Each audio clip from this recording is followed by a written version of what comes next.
मग पातळ कापून घ्यायची आणि तव्यावर फ्राय करायची. हे बघा, हे केळ्याचे काप मी असे कापून घेतलेले आहेत पातळ.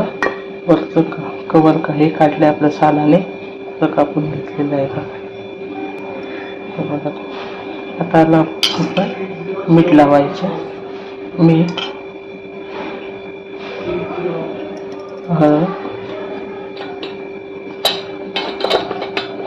आणि मिरची पावडर हे सगळं आपण आता ह्याला लावून घ्यायचं. 10 ते 15 मिनिटं ठेवून घ्यायचं.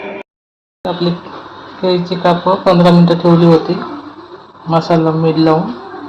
आता रवा लावून फ्राय करून घ्यायची.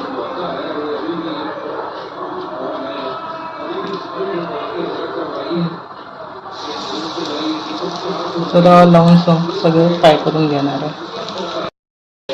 हे बघा, आपली केळीची कापं तयार आहे.